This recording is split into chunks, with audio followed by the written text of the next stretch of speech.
Surrounding the shooting of Jacob Blake. Let's bring in NBC News correspondent Gabe Gutierrez live from Kenosha, Wisconsin. Gabe, what you got?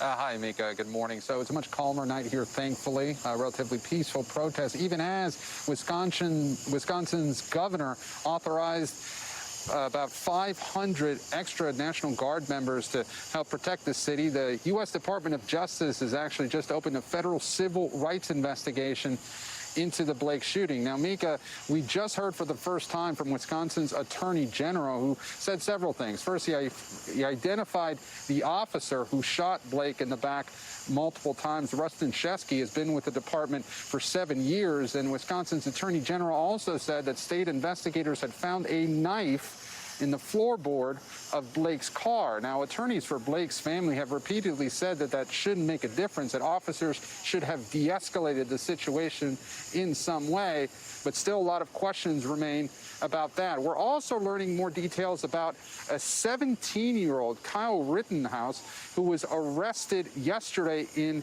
Antioch, Illinois, accused of shooting and killing 2 protesters here the previous night.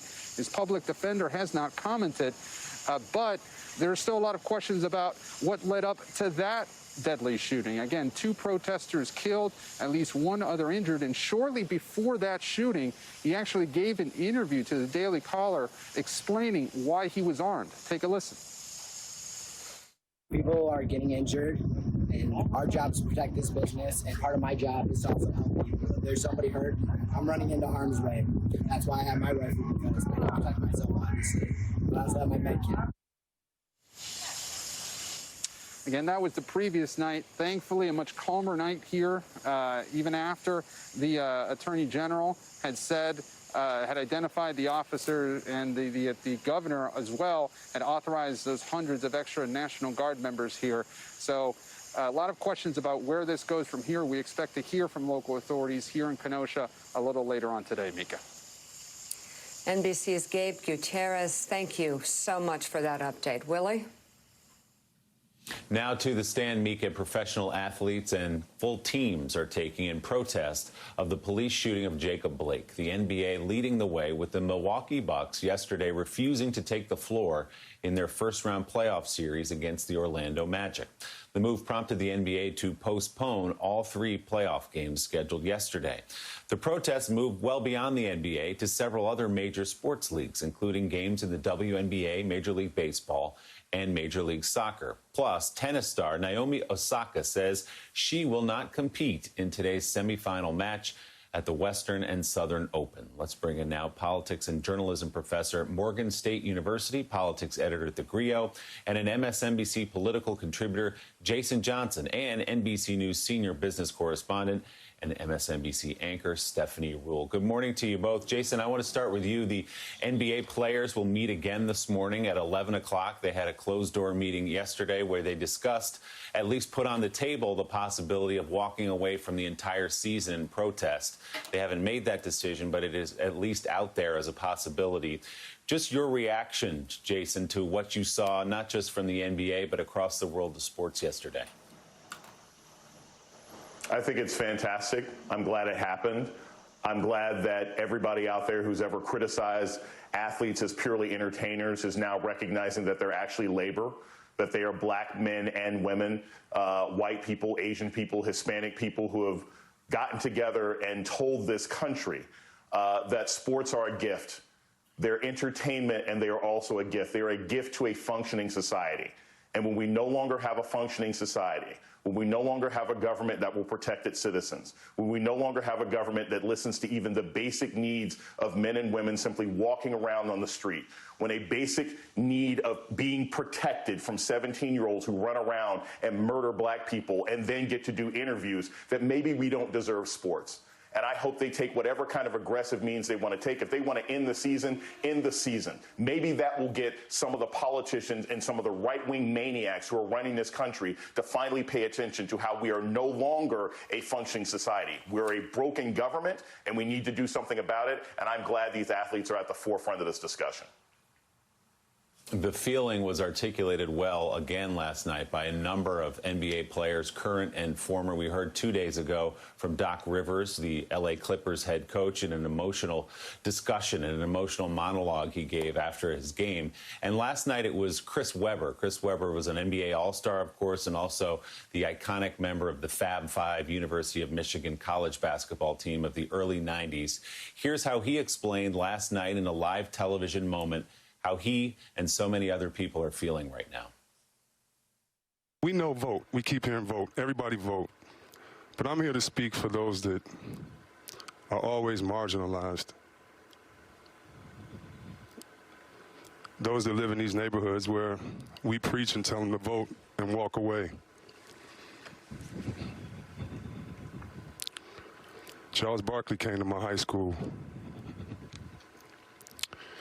Just seeing him in the locker room, seeing his hands and his body, that inspired me. You can't see something, you can't be something until you see it. And when I tell you the little kids that have called me upset, I have a godson that has autism, and I just had to explain to him why we aren't playing. I have young nephews that I've had to talk to about death before they've even seen it in a movie. If not now, when? If not during a pandemic and countless lives being lost, if not now, when? That's all I just want to hear from the rest of the night, where everybody's pontificating and thinking and soapboxing and all of that. We know nothing is going to change. We get it. If Martin Luther King got shot and risked his life, Medgar Evers, if we've seen this and all of our heroes constantly taken down, we understand it's not going to end. But that does not mean, young men, that you don't do anything. Don't listen to these people telling you don't do anything, because it's not going to end right away.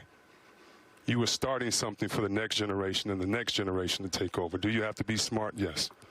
Do you have to make sure that you have a plan? Yes. Do you have to be articulate about that plan? Yes. All of those things. But that's what you're going to do. They're professionals. They know how to be the best of themselves. And so I applaud it. I applaud it because it is the young people. It is the young people leading the way, and I applaud them. Jason, you and I may have grown up around the same time. I was a huge basketball fan. Part of the reason that hits me so hard is Chris Webber was the biggest, baddest man in basketball. He was the toughest guy. He was the best player in college basketball. And to see that level of humanity and to see that level of shared experience and to bring them down off of posters and pedestals as black men who share an experience with every black man in this country, I thought was incredibly moving.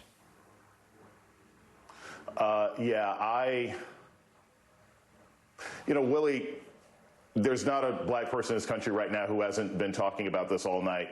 I was a fan of Chris. Sacramento Kings were my first favorite team.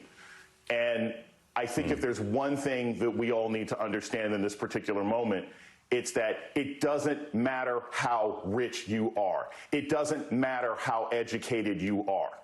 This kind of racist, state-sponsored violence is a threat to every single black person in this country. I am so sick and tired of people saying, well, you know what, if you were just more calm, if there's just no rioting, people are being shot in the street from breaking up fights. I lost one of my oldest friends to Dylan Roof when he murdered a bunch of people in Mother Emanuel Church. And I had flashbacks to that moment when I see that Rittenhouse, at 17 years old, can shoot protesters and is brought back in alive. But a black man who breaks up a fight can be shot in the back in his car with his kids.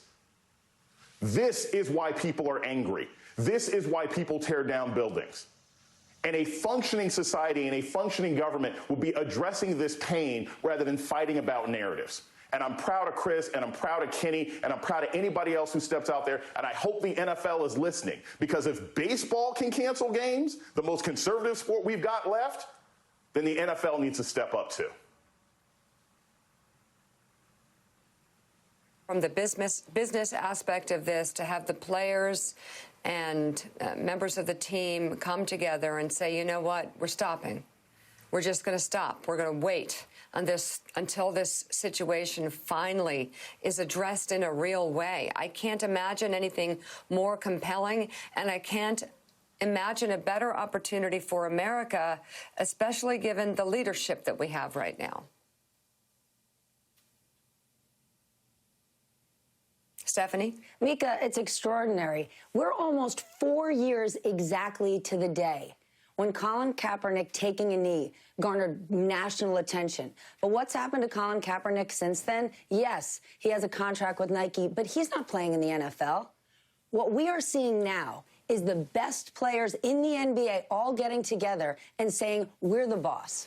Right now, I spoke to team owners from the Bucks, from the Houston Rockets. I spoke to Mark Cuban, who owns the Dallas Mavericks, and Mark Lazary, who owns the Bucks. They're the ones who led this, said, I'm with my team. I'm proud of them. Just think about this. In the Bucks locker room yesterday, they were on the phone with the Attorney General and the Lieutenant Governor of the state of Wisconsin. They are saying, we're actually the boss, we have control, and we're going to demand change.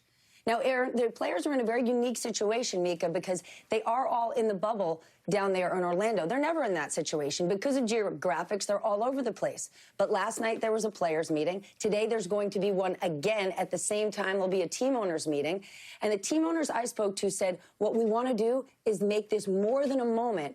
We want to work with our players to create change. So what they're waiting for is, what is the ask? What can we do? We'll see if they actually do anything. But when you see someone like LeBron James, remember back, LeBron James versus Laura Ingraham, shut up and dribble. They're not shutting up and dribbling. And it's going to be very interesting because think, Mika, even in the last few weeks, we've heard so many voices say, let those college football players who want to play, play. Despite the pandemic, they should be able to do it. Are those same people going to say, let these NBA players have the control they want, demand change? It's an extraordinary time to see the players controlling this, not the owners, not the NBA, it's the players.